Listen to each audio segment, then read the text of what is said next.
తాజ్మహల్ అన్నది ఓ స్మారకం కాదు, అది హిందువులకు సంబంధించిన శివాలయం అని ఎంతో కాలంగా వాదనలు వినిపిస్తున్నాయి.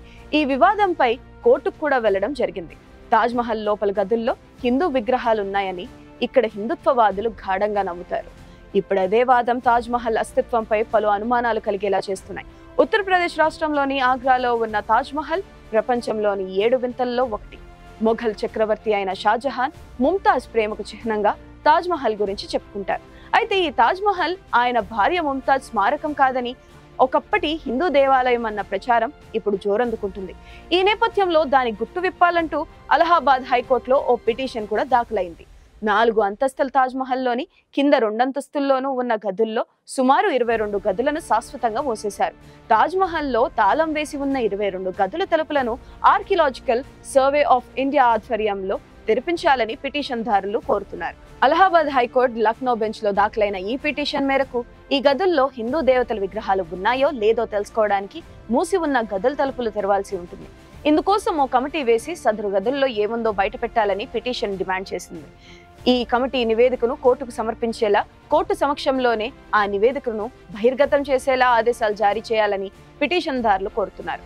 దశాబ్దాల కాలంగా మూసి ఉన్న ఆ గదుల లోపల హిందూ దేవుళ్ల విగ్రహాలు ఉన్నట్లు అనేక మంది చరిత్రకారులు, కోట్లాది మంది హిందువులు విశ్వసిస్తున్నారన్నారు.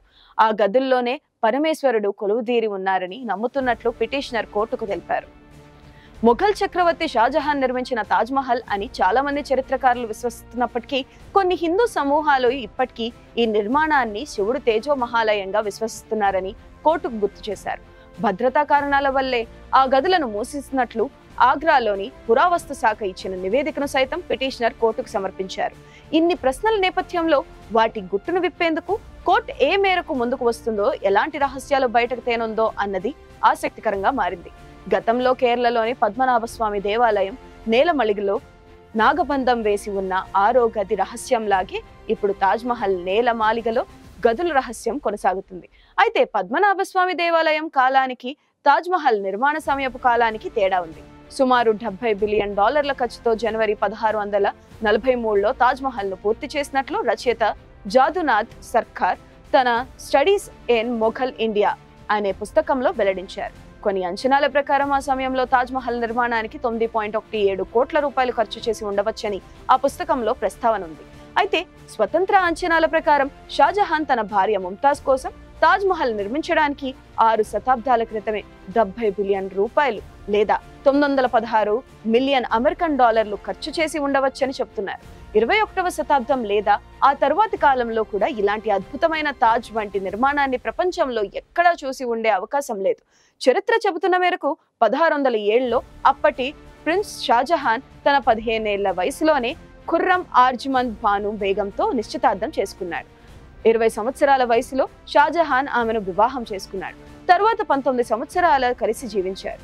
ఆ తర్వాత రాణి ప్రసవ సమయంలో సరైన వైద్యం అందకపోవడంతో మరణించింది. రాణిపోయిన దుఃఖంతో షాజహాన్ ఎంతగానో ఉక్కిరిబిక్కిరయ్యాడని, అతను గంటల తరబడి ఏకాంతంగా గడిపేవాడని చెప్తారు. ఆ విచారంలో ఆయన రంగులు, సువాసనలు, ఆభరణాలు వాడకాన్ని విడిచిపెట్టినట్టు చెబుతారు. రాజ్యపాలన పవిత్ర కర్తవ్యంగా భావించకపోతే రాజ్యాధికారాన్ని కూడా వదులుకునేందుకు కూడా సిద్ధపడ్డారని చెబుతారు. షాజహాన్ కు మరో 2 భార్యలు కూడా అప్పటికే ఉన్నారు. ముంతాజ్ మరణశయ్యపై ఉన్న సమయంలో తన జ్ఞాపకార్థం ఒక సమాధిని నిర్మించమని షాజహాన్ ను కోరినట్లు చెబుతారు. పైగా ఇలాంటిది ప్రపంచంలో మరెక్కడా ఉండకూడదని కూడా కోరిందని ప్రచారంలో ఉంది. దాంతో షాజహాన్ ఆమెకు ఇచ్చిన మాట మేరకు ఈ అద్భుత కట్టడం నిర్మించబడి ప్రపంచంలోని 7 అద్భుతాల్లో ఒకటిగా మారిపోయింది. ఈ నిర్మాణంలో షాజహానీ వాస్తుశిల్పం స్పష్టంగా గోచరిస్తుంది.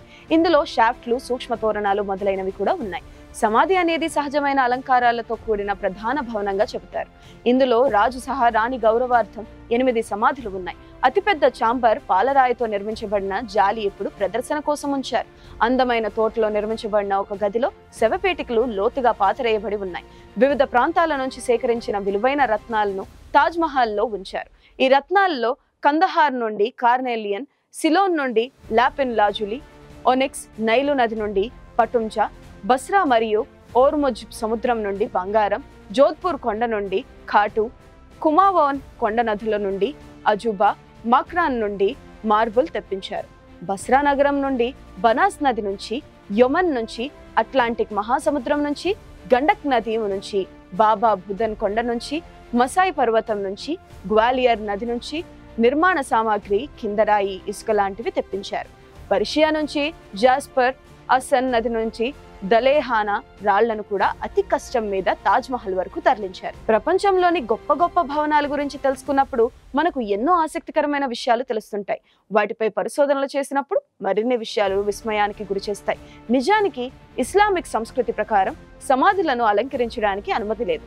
అందుకేనేమో షాజహాన్, ముంతాజ్ సమాధులను కాకుండా వెలుపలి భాగాలను మాత్రమే ప్రపంచవ్యాప్తంగా తెప్పించిన నిర్మాణ సామాగ్రితో అలంకరించారు.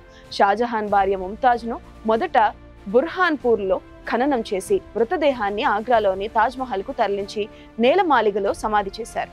రోజంతా పడే సూర్యకిరణాలతో తాజ్ మహల్ రంగు మారుతుంది. బూడిద, లేత గులాబీ, స్వచ్ఛమైన తెలుపు లేదా నారింజ, కాంస్య రంగులో కూడా కనిపిస్తుంది. రాత్రి సమయంలో ఇది పారదర్శక నీలం రంగులో కనిపిస్తుంది. అదే ఈ నిర్మాణంలో ఉన్న గొప్పదనం అంటారు చరిత్రకారులు. తాజ్ నిర్మాణం బయట ఉండే అందమైన తోట భూమిపై స్వర్గాన్ని సూచిస్తుంది. తాజ్ మహల్ యొక్క ప్రధాన వాస్తుశిల్పి ఓ పర్షియన్ గా చెప్తారు. ఆయన పేరు ఉస్తాద్ అహ్మద్ లహౌరీ. ఈయనే ఢిల్లీలోని ఎర్రకోటను పునాది వేశారని అంటున్నారు. తాజ్ మహల్ నిర్మాణం పూర్తయిన తర్వాత ఈ పనిలో పాల్గొన్న అందరి చేతులను షాజహాన్ నరికి వేయించారని చెబుతారు. కానీ ఆ ఆరోపణలకు ఎటువంటి ఆధారం లేదు. వాస్తవానికి చక్రవర్తి చేతి వృత్తులు వారిని ఇతరుల కన్నా ఎక్కువగా గౌరవిస్తారని పేరుంది. ఇక తాజ్ మహల్ విశేషాల గురించి చూస్తే మొత్తం 240 అడుగుల ఎత్తుగా, ఢిల్లీలోని కుతుబ్ మినార్ కంటే 5 అడుగులు ఎత్తుగా ఉంటుంది. నిజానికి తాజ్ మహల్ ను మధ్యప్రదేశ్లోని బుర్హాన్పూర్ లో నిర్మించాలని ప్లాన్ చేశారు. ఎందుకంటే ముంతాజ్ ఇక్కడే మరణించారు. అయితే బుర్హాన్పూర్ లో వైట్ మార్బుల్ రాయి సరఫరా లేకపోవడంతో సైట్ మార్చారు.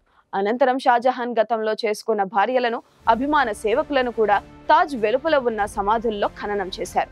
20,000 మంది కూలీలు, 1000 ఏనుగుల సాయంతో దాదాపు 22 సంవత్సరాలు కష్టపడిన ఫలితంగా ఇప్పుడు మనం చూస్తున్న ఐకానిక్ తాజ్ మహల్ ఏర్పడింది.